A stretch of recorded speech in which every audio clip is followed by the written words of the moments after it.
Hello friends, आज हम पढ़ेंगे टॉपिक 23 जिसमें हम हैज़ या have plus 2 plus V1 structure के बारे में पढ़ेंगे।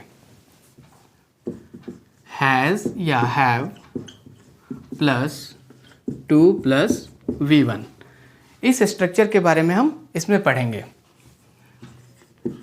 इस स्ट्रक्चर का यूज़ प्रेजेंट में कंपल्शन या नेसेसिटी को बताने के लिए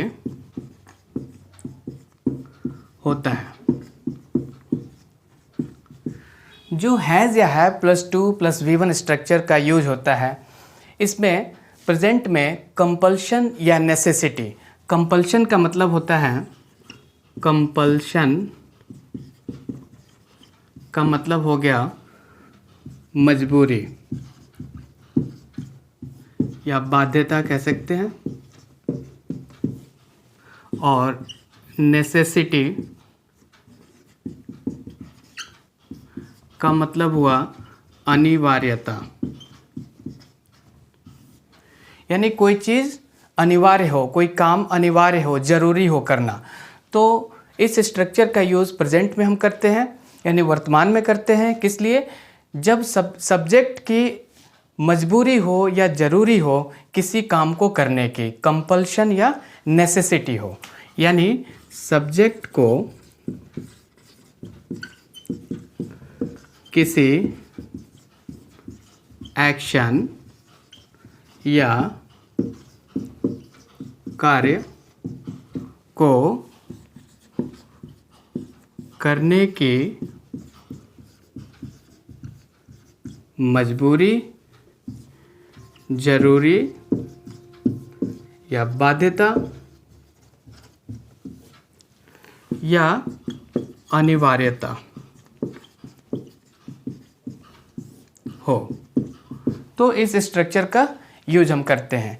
यानी जब भी कोई एक्शन होता है उसमें सब्जेक्ट को उस एक्शन को करने की ज़रूरी होती है या कंपल्शन होता है, मजबूरी होती है, या उसकी बाध्यता होती है, या वो कार्य अनिवार्य होता है, तो उस सेंस में हम has have plus 2 plus V1 का यूज़ प्रेजेंट में करते हैं। अब हम देखेंगे कि इस स्ट्रक्चर का यूज़ अफर्मेटिव, नेगेटिव और इंटरोगेटिव सेंटेंस में कैसे होता है। अफर्मेटिव सेंटेंस में, अफर्मेटिव सेंटेंस में जो ये स्ट्रक्चर है उसका यूज ऐसे होता है। सबसे पहले हम सब्जेक्ट लिखते हैं, फिर सब्जेक्ट के अकॉर्डिंग हैज़ या हैव प्लस 2 प्लस V1, और अगर ऑब्जेक्ट होगा तो ऑब्जेक्ट लिखेंगे। For example, we have to work hard, हमें कठिन परिश्रम करना पड़ता है। we सब्जेक्ट हो गया, we के साथ have का यूज हुआ, 2 प्लस V1, ये 2 हो गया, V1 वर्क हार्ड, ये ऑब्जेक्ट हो गया। Children have to go to school, बच्चों को स्कूल जाना पड़ता है या बच्चों को स्कूल जाना है। तो बच्चों को स्कूल जाना पड़ता है या बच्चों को स्कूल जाना है या जाना होता है, इसमें कहीं ना कहीं मजबूरी या ज़रूरी का सेंस आता है। तो चिल्ड्रन क्या हुआ? सब्जेक्ट हो गया, और चिल्ड्रन प्लूरल है, थर्ड पर्सन प्लूरल नंबर, तो हैव का यूज हुआ, ये V1 हो गया, और ये प्रीपोजिशन हो गया, और ये प्रीपोजिशनल ऑब्जेक्ट हो गया स्कूल। एक और एग्जांपल देखते हैं। He has to say something, उसे कुछ कहना है, तो ही क्या होगा, सब्जेक्ट हुआ, और ही के साथ हैज़ का यूज होता है।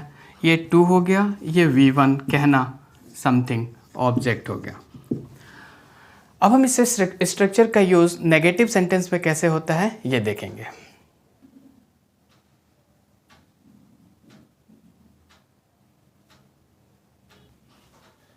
नेगेटिव सेंटेंस में जो इस स्ट्रक्चर का यूज होता है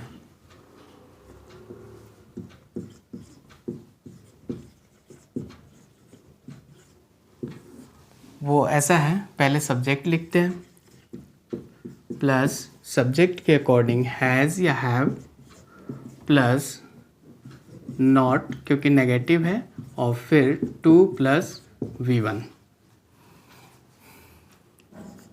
for example, she has not to drive a car. उसे कार नहीं चलाना पड़ता है, या उसे कार नहीं चलाना होता है, या उसे कार नहीं चलाना है। She has not to drive a car. तो यहाँ शी हो गया सब्जेक्ट, और शी के साथ हैज़ का यूज हुआ, क्योंकि शी के साथ हैज़ का यूज होता है। ये नॉट नेगेटिव को डिनोट कर रहा है, और ये टू, ये V1, और ये ऑब्जेक्ट हो गया कार। एक और एग्जांपल देखते हैं। You have not to meet him। तुम्हें उससे नहीं मिलना है, या तुम्हें उससे नहीं मिलना होता है। जो भी सेंटेंस के अकॉर्डिंग जो भी सेंस आता है, क्योंकि इस तरह के सेंटेंस को हम दो तीन टाइप से बोल सकते हैं। तुम्हें उससे नहीं मिलना है, you have not to meet him, ये सब्जेक्ट हो गया, यू के साथ हैव का यूज हुआ, नॉट नेगेटिव का, और ये V1 मीट हिम ऑब्जेक्ट हो गया। इस सेंटेंस को हम ऐसे भी लिख सकते हैं, you don't have to meet him. यानी डू या डज का यूज करके भी इस तरह के सेंटेंस को हम फॉर्म कर सकते हैं, बना सकते हैं। जैसे इस सेंटेंस को हम ऐसे भी लिख सकते हैं, she has not to drive a car, she does not have to drive a car. उसे गाड़ी नहीं चलाना पड़ता है। अब हम इंटरोगेटिव सेंटेंस में देखेंगे कि इस स्ट्रक्चर का यूज़ कैसे होता है। सबसे पहले हम इंटरोगेटिव सेंटेंस में टाइप 1 देखेंगे, जिस क्वेश्चन का आंसर यस नो में दे सकते हैं। उसमें इसका स्ट्रक्चर कैसे होता है। सबसे पहले हम हैज़ या हैव लिखते हैं, उसके बाद सब्जेक्ट लिखते हैं प्लस टू प्लस V1। यह स्ट्रक्चर होता है उस क्वेश्चन का जिसका आंसर हम यस या नो में दे सकते हैं। For example, has he to carry heavy loads. क्या उसे भारी वजन ढोना पड़ता है। तो ही यहाँ सब्जेक्ट हुआ, क्योंकि कैरी जो एक्शन वर्ड है उसको करने वाला ही है। ही के साथ हैज़ का यूज हो गया, और टू स्ट्रक्चर V1, ये वर्ब का फर्स्ट फॉर्म, हैवी लोड्स भारी वजन, भारी बोझ, ये हो गया ऑब्जेक्ट।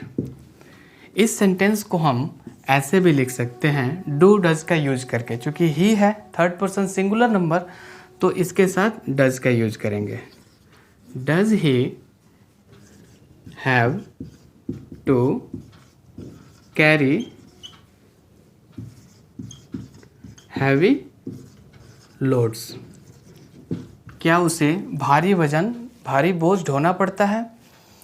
तो जब डू डज का यूज करते हैं तो हैज़ हो तो वो भी हैव में ही चेंज हो जाता है। यहाँ ही के साथ तो हैज़ का तो यूज हुआ है, लेकिन अगर इसको इस स्ट्रक्चर से हम फॉर्म करेंगे, इस स्ट्रक्चर में लिखेंगे तो डज का यूज होता है।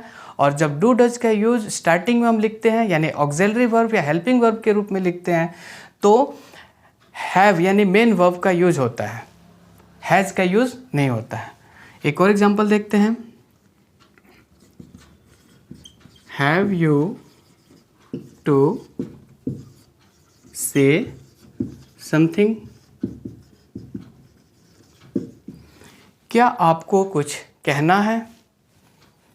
तो यू क्या हुआ, सब्जेक्ट हो गया और यू के साथ हैव का यूज हुआ, टू यहाँ स्ट्रक्चर का, ये V1 और ये ऑब्जेक्ट हो गया। इस सेंटेंस को हम ऐसे भी कर सकते हैं, do you have to say something, क्या आपको कुछ कहना है। तो डू डज का यूज करके भी ऐसे स्ट्रक्चर को हम बना सकते हैं, ऐसे सेंटेंस को हम लिख सकते हैं। तो एक चीज़ का ध्यान रखेंगे कि डू या डज का जब यूज होता है तो उसमें हैव ही यूज होता है मेन वर्ब के रूप में। यानी वैसे तो हम ही या थर्ड पर्सन सिंगुलर नंबर के साथ हैज़ का यूज़ करते हैं, जो कि हम हैज़ हैव वाले स्ट्रक्चर में पढ़ चुके हैं टॉपिक 11 में। लेकिन जब डू डज का यूज करके हम सेंटेंस को फॉर्म करते हैं तो उसमें हैव का ही यूज करते हैं, हैज़ का यूज़ नहीं करते हैं। अब हम देखेंगे इंटरोगेटिव सेंटेंस में इसका पार्ट 2। इंटरोगेटिव सेंटेंस टाइप 2 में WH क्वेश्चन होता है जिसका आंसर हम यस नो में नहीं दे सकते हैं। तो वैसे सेंटेंस का स्ट्रक्चर कैसे होता है, सबसे पहले हम क्वेश्चन वर्ड लिखते हैं प्लस सब्जेक्ट के अकॉर्डिंग हैज़ या have plus subject plus two plus V1। For example, what have you to do now। अब आपको क्या करना है। ये वर्ड क्या हुआ, क्वेश्चन वर्ड, यू सब्जेक्ट हुआ और यू के साथ हैव का यूज हुआ, ये टू स्ट्रक्चर V1 और ये टाइम को डिनोट कर रहा है now. What have you to do now? अब आपको क्या करना है। एक और एग्जांपल देखते हैं, Why has he to pay late fine? उसे क्यों लेट फाइन पे करना पड़ता है। यानी कोई फ़ी पे करते हैं तो लेट हो जाता है अगर टाइम ड्यूरेशन से, जो टाइम होता है जिस टाइम तक पे करना पड़ता है उसके बाद हम पे करते हैं तो उसमें लेट फाइन देना होता है। तो Y has he to pay late fine, उसे लेट फाइन क्यों देना पड़ता है। ये क्वेश्चन वर्ड हुआ वाई, ही सब्जेक्ट हुआ और ही के साथ हैज़ का यूज हुआ, टू स्ट्रक्चर का, पे यानी भरना देना, ये V1 हो गया, लेट फाइन ये ऑब्जेक्ट हो गया। इस सेंटेंस को हम ऐसे भी लिख सकते हैं डू डज का यूज करके, why does he have to pay late fine, उसे लेट फाइन क्यों देना पड़ता है। अब यहाँ फिर देखिए, जब हमने डज का यूज किया तो हैव का यूज किया, तो जब भी हम डू डज का यूज करते हैं हेल्पिंग वर्ब या ऑक्सिलरी वर्ब के रूप में तो हैव यानी मेन वर्ब, ओरिजिनल जो वर्ब होता है उसी का यूज करते हैं। इस सेंटेंस को भी हम ऐसे लिख सकते हैं, what have you to do now, what do you have to do now. यानी अब आपको क्या करना है। तो ये इंट्रोगेटिव टाइप 2 हुआ। इसके बाद हम कुछ और देखते हैं। इस टॉपिक में बस इतना ही। अब हम नेक्स्ट टॉपिक में पढ़ेंगे had to plus V1 structure का यूज, यानी पास्ट में किसी काम को, किसी एक्शन को करने की मजबूरी या ज़रूरी के सेंस में उस स्ट्रक्चर का यूज कैसे होता है। Thank you.